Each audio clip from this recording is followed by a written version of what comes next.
morning. Today is June 1st and your girl did like an absolute shit job trying to document everything in May. There's no May vlog.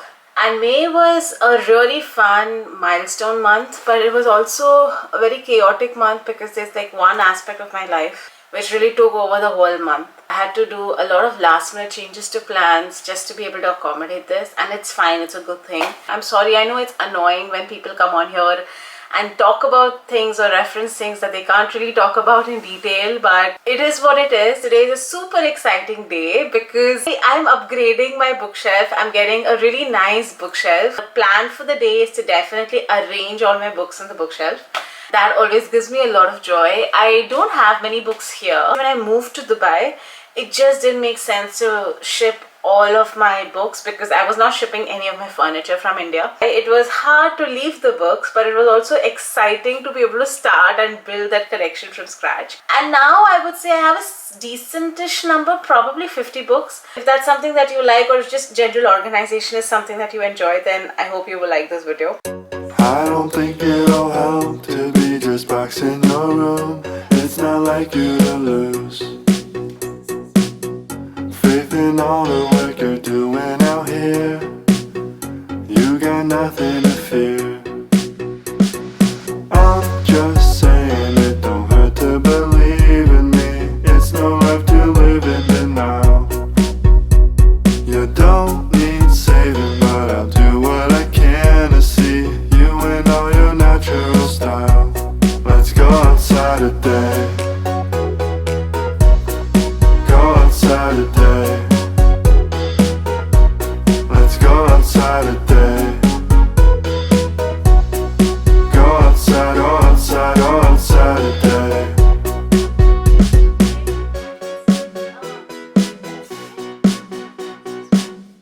If you think it'll help, we can go. Hi, good morning. It's taken a lot of time to figure out these angles. I'm still new.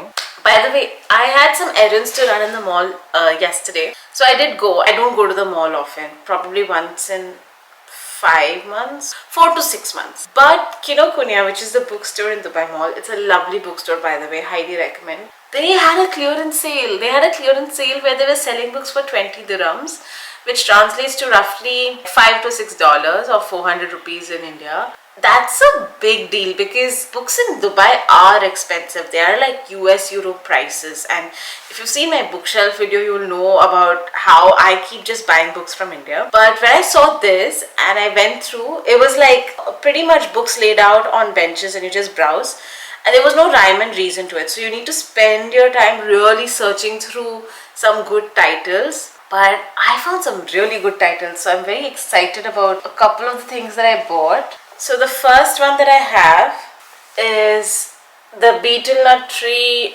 Mystery by Ovidia Yu. This is about a murder mystery in 1930s Singapore, which is like British colonial Singapore. The only books that I've read in Singapore is Kevin Kwan, Crazy Rich Asians, that series. And obviously it's a different timeline. So I thought this would be fun. I've never read books based in Singapore like this, and it seemed interesting. It's about a Singaporean marrying an American widow, but that Singaporean is murdered. There are obviously a host of crazy characters around. Seems like a typical whodunit. Then I have Waiting. So Waiting for Monsieur Believer. This is about some intriguing encounters in Paris. It has seemed to have the charm of the Little Paris Bookshop, or even anything by Joanne Harris, Chocolat. So I don't know, those were the vibes that I got. If you even see the cover, it seemed very whimsical, and I feel like Paris, France, it's just such a magical setting for some really interesting encounters to take place. I'd not ever heard of this, but I was like, let's take a chance on this book. Different characters whose missions overlap in Paris, the city of light. I got another murder mystery. This is The Cavalier Case by Antonia Fraser. It's a typical murder mystery, an untimely death and the reappearance of a ghostly television reporter, Jemima Shore, into a mysterious case of sex, violence and the supernatural. I've never heard Antonia Fraser, but she seems to write a series of books, and so I thought, worth a shot. I am in the mood for discovering good whodunits, which I haven't really found any good ones. My default ones are Agatha Christie, but reading Agatha Christie as an adult is a whole new experience. I'll talk about that in some other video. Ooh, and then this was interesting. This is Wait, Blink, a novel by Gunhild Øyhaug. I don't know, this is Scandinavian, Norwegian. It traces the absurd collisions and intersections of people who may never in reality meet, filled with wild associations, quotations, coincidences, fantasies, and jokes. It tramples on traditional storytelling in ways that are both hilarious and profound. It is a translated work. This is a Norwegian writer. I've never read any Norwegian writers before, I think. Yeah, I haven't read. I thought the condition was super pristine. Like, this is such a good condition. Excited to be reading this one. I wonder how this will be. The final book that I bought was not on clearance, but it was Others Were Emeralds by Lang Leave. Now, Lang Leave I've heard of. I used to follow her on Instagram quite actively. She writes beautiful poetry on Instagram. She has written Sad Girls, which I haven't read, but I loved her poems. And then I discovered this about the life of an immigrant growing up in Australia. So the daughter of Cambodian refugees who grows up in Australia, and it's obviously, any immigrant childhood is complex with a lot of questions around identity, place in the world, what is meaningful to them, and so on, like discovering culture, appreciating culture, and so on. It borrows largely from her experience because she also was born in a refugee camp after her family fled Khmer Rouge. Now, Cambodia is also where my husband and I had our honeymoon, so we haven't read much about Cambodia, so it would be interesting to see what that culture looks like outside of Cambodia. This wasn't on clearance, but I also have a membership at Kinokuniya where I get a 10% discount on all purchases that are non-discounted. So I did take advantage of that 10% discount. And this was crazy expensive in India, or it was similarly priced, like 1500 rupees in India, so it just made better sense to kind of get it here. It seems like a short book, so I'm excited to be reading this. But those were the books. I got 5 books. Very excited about them, very pleased with them. I felt like such an achievement because I had found 4 of those books at like 20 dirhams, which is like a good deal, like a really good deal by Dubai standards. It's my first time ever hearing about this deal and taking advantage of it. I feel June is off to a slower start because May has been so chaotic. So I'm quite behind in terms of my budgets, in terms of my resets. It's a bit crazy. But we'll get there. We will get there. It's currently 9:30. I've got my celery juice. This is just raw celery juice with nothing added. I've heard a lot about how good celery juice is for your system and especially for eczema.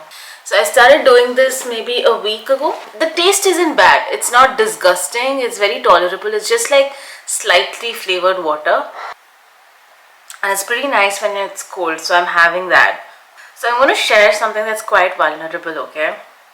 I weighed myself yesterday, both at the gym and at home. It shows that I put on 4 kgs.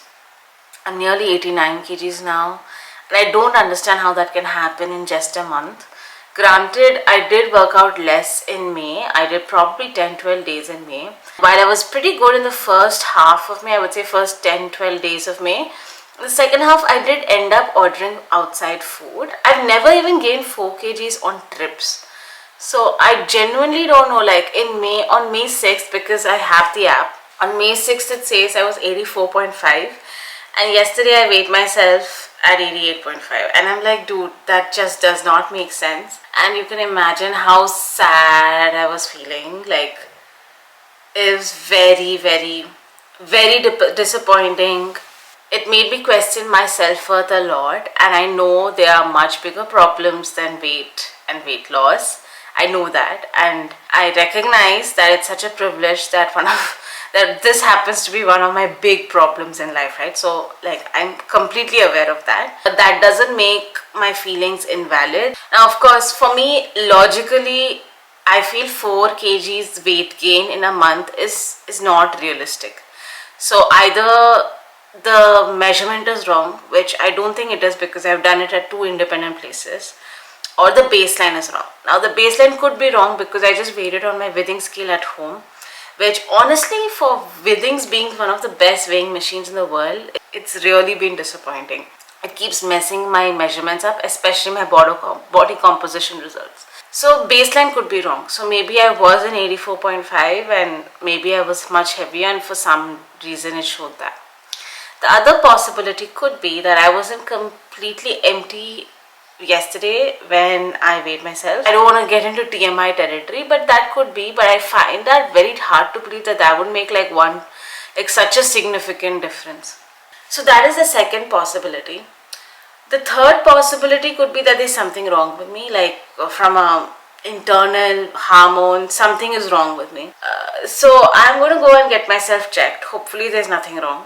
I do want to say that yesterday I felt pretty bad. I did cry a bit, like not too much, maybe like 2-3 minutes. To be honest, I did feel like a failure because one of my biggest goals for this year in 2024 has been health. And while I made meaningful strides in just understanding my body and the food and how it reacts to it, just enjoying working out, I have like made strides in that.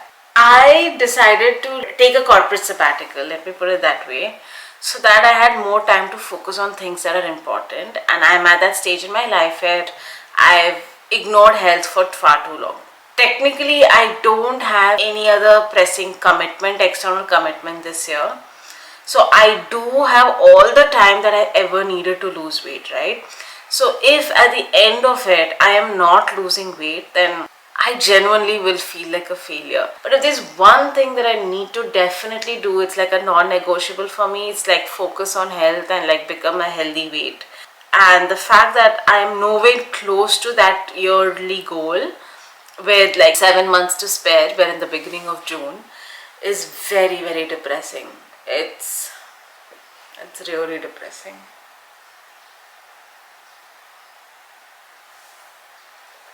If any of you have ever struggled with weight or have had stubborn weight loss issues, then please feel free to let me know your suggestions in the comments below. Maybe it's just that my body, I've damaged it for so long by low sleep, processed food, junk food, no exercise, lots of stress. The amount of stress I used to carry within myself across my different corporate roles is, I cannot believe I did that to myself. I mean, everything happens for a reason, right? I feel having the corporate experiences that I have had, taking on the roles and mandates that I have, was necessary for me to become the person I am today, with a level of confidence and self-awareness, ability to deal with people. I think what's saddening to me is a lot of this was internal stress, internally generated. Externally, I think I was doing very well, in the sense that external stressors didn't faze me as much as my internal thoughts did, or internal fears that I would not be good enough did. So it's not about I can't handle a certain situation. I definitely can, because at that point you just need to handle. The stress was largely caused by a lot of the internal monologue and narrative of feeling of inadequacy, feeling of not being good enough, feeling this desperate need to impress. And I just feel so bad towards myself that because a lot of this could have been avoided. That's what I'm trying to say. External stress, there's limited control. Like, unless you remove yourself from that situation completely, there is just limited control.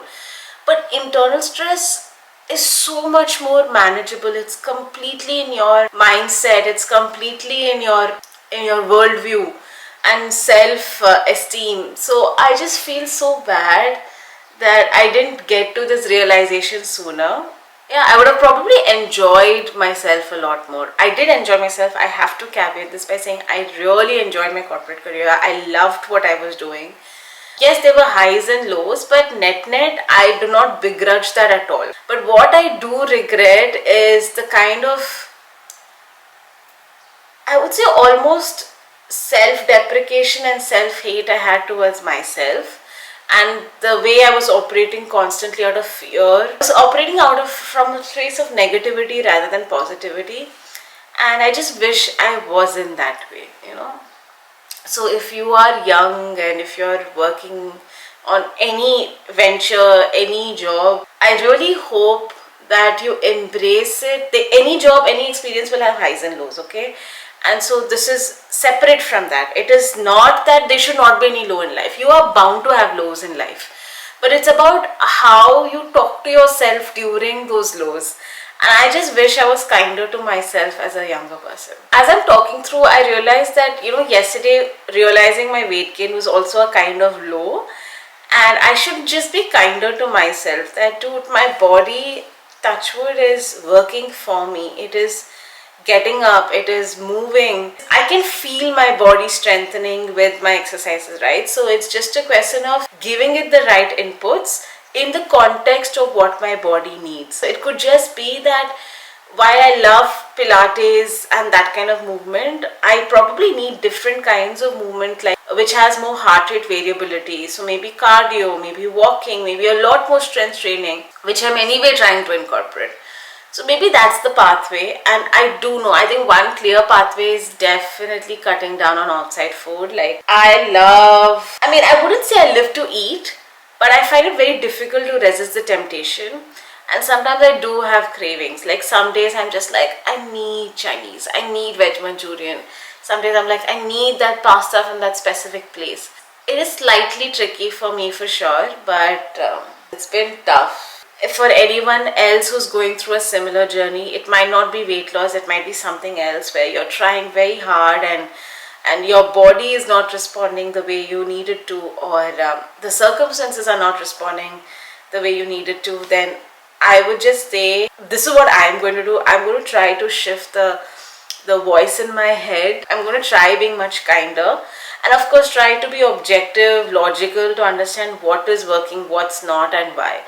Because no point cribbing about something and not changing a thing about what you're going to do. So let's see. I'm also contemplating starting a series on my channel called The Wellness Diaries, where I talk about what I'm trying to do on the health perspective, be it weight loss, be it getting stronger, be it healing my gut, healing my eczema. Let me know if that's the kind of series that you would enjoy. I would love to do it as well. I have my workout class at 10:30, by the way. Hi, June was an interesting month in terms of workouts. I must have worked out maybe 10 to 12 times in the entire month, and this is just footage from one of the days that I worked out.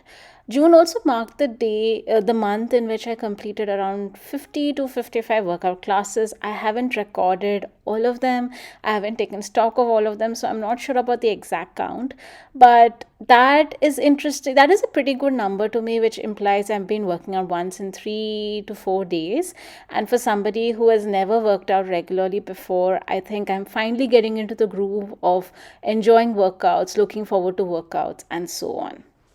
Hi, I look like a mess, but today is day 1.5 of that time of the month for me, and it's bad. It's bad, and I don't know why, because I think I've been eating fairly healthy, but it's basically like somebody squeezing my entire abdomen, and I want to puke, but I haven't eaten anything, so I can't puke. And I just cannot move. I am just so glad that I don't have to be anywhere today.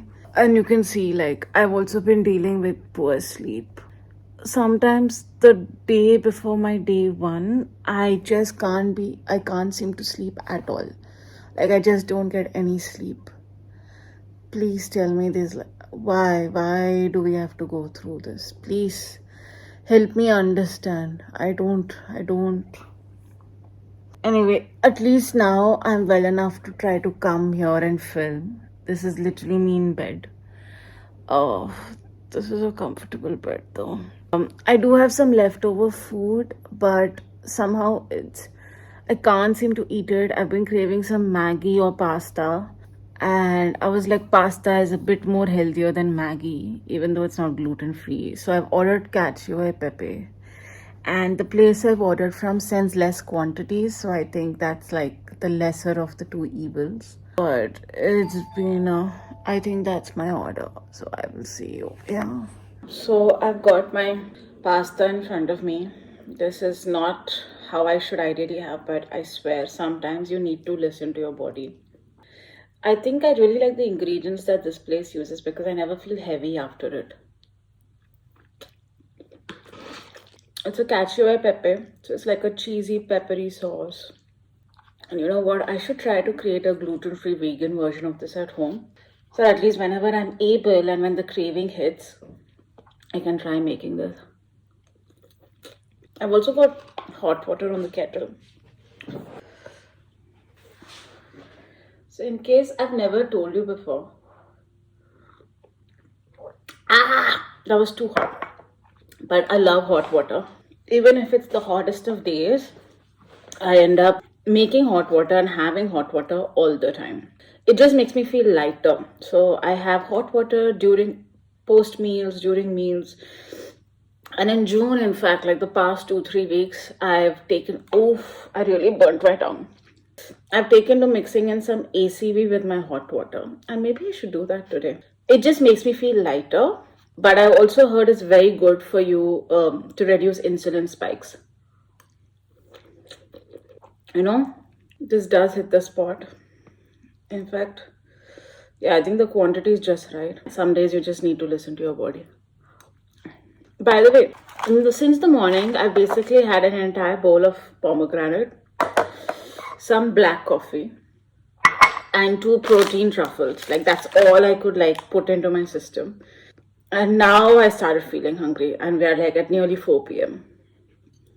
Hi, today is the 3rd week of June. The last time you saw me was probably scarfing down like cacio e pepe pasta. That was my first meal at around 4, and then later in the day, I just realized that my body just wanted more of it, and it wasn't like some random craving. It was like a very, very specific craving, and there was food at home that's in the fridge, but I just couldn't eat it. I did order another bowl of that pasta, and then I ordered 2 cookies from Milk. And honestly, June, I think I've been pretty good. Like, yes, there have been some exceptions, but very trace exceptions, largely homemade food, a lot of fruits and vegetables, a lot of celery juice, etc. But for whatever reason, the craving hit me like a bang yesterday. So I ordered 2 of those cookies. I really want to tell you that after eating all of this, my body stopped hurting.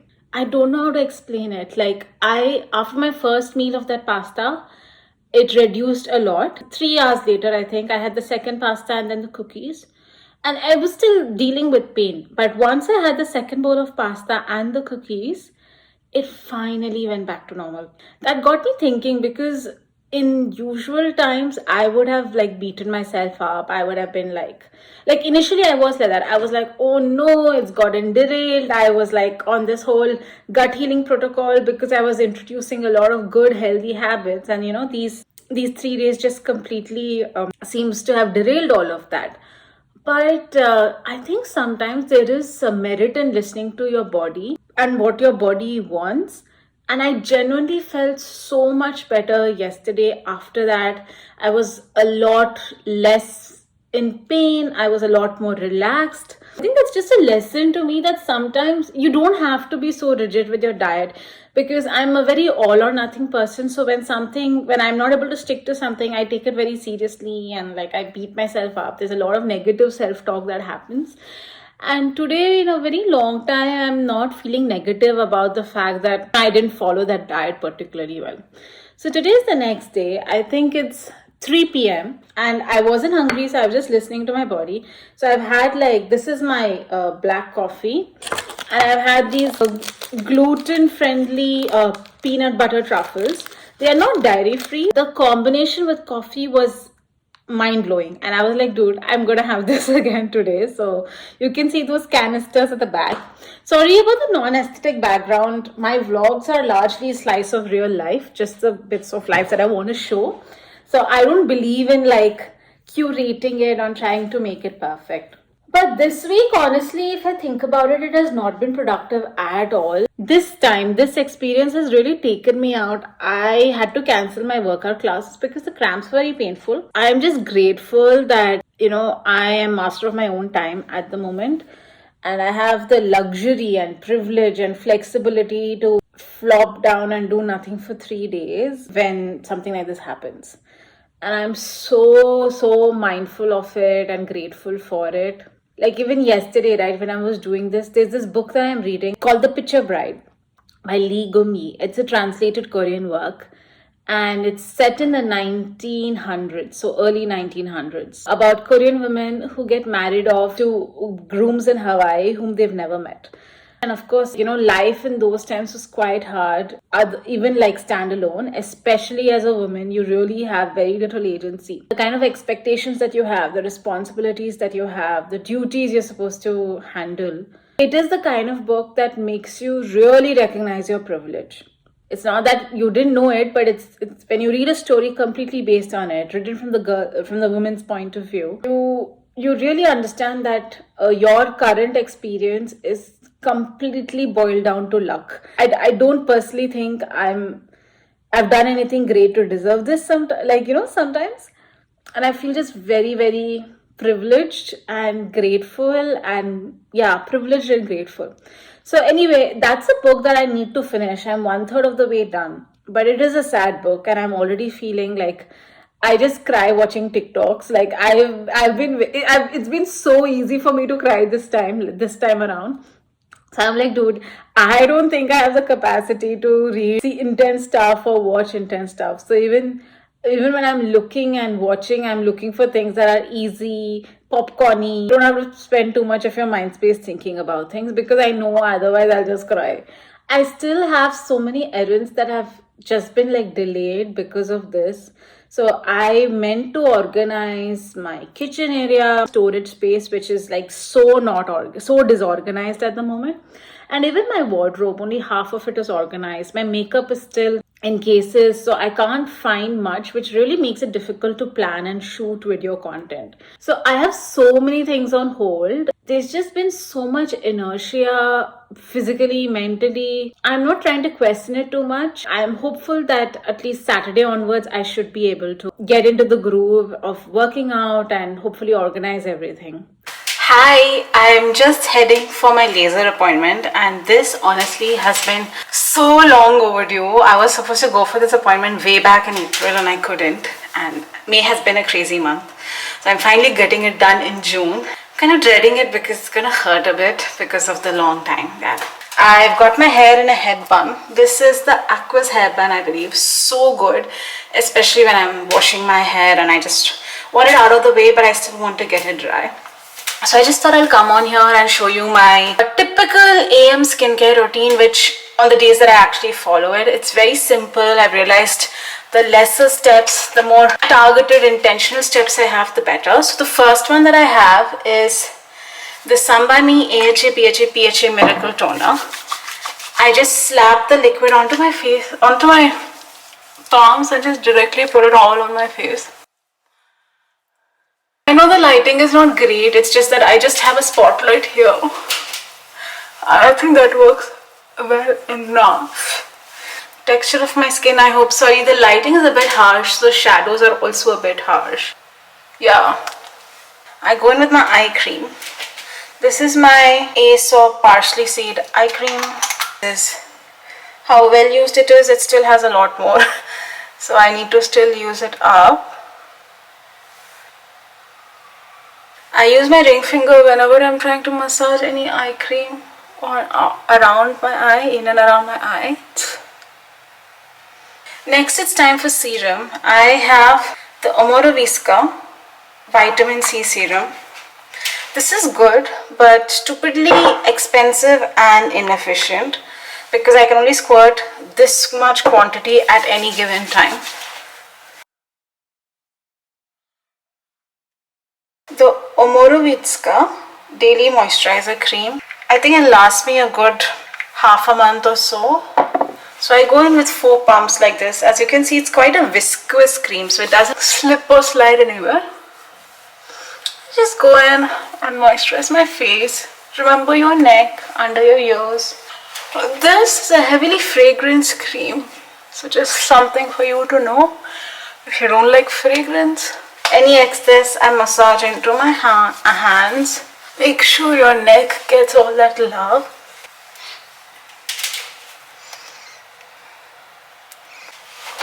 So you can see my friends are still there, and I do deal with skin texture, but when I'm at a distance it doesn't show at all, and even when I think on camera it doesn't show up, but I I don't remember having perfect skin ever, except maybe when COVID and I was just never stepping out of the house and I had a very, very basic skincare routine. So while I feel I have texture, I feel my skin health now is much more better. It's much more hydrated because of all the targeted serums that I'm using. So it's always going to be tricky for me to figure out the right skincare routine, but the good part is now I know what my skin.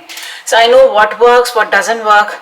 I know what signs to look for. I'm both proactive, and if anything goes wrong, I'm reactive as well. But to be honest, my obsession with skincare has sort of died down a bit. Like before, I would say 3-4 years before, I would just want to buy every new thing that came up on the market and just try it immediately. But now I'm a lot more patient, I'm a lot more considered. I take so much time to do my own research. I guess one could say I've become quite mature when it comes to taking care of my skin, honestly.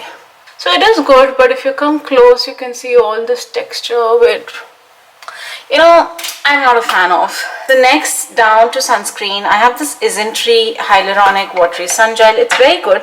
Slightly more liquidy than the Beauty of Joseon one though. This is how it looks.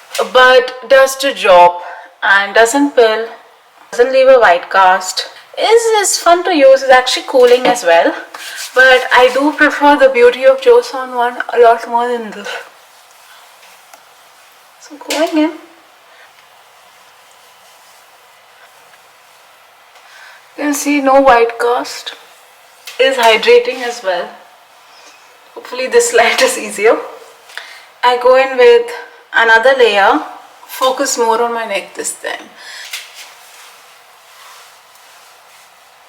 Neck, back of the ears, all that good stuff. You want to check on the eyebrows if it's there anywhere. Yep. And there you have it. I have half an hour to my appointment, so I'll just maybe have some water, coffee, dry my hair, and then I'll see you down at the laser appointment.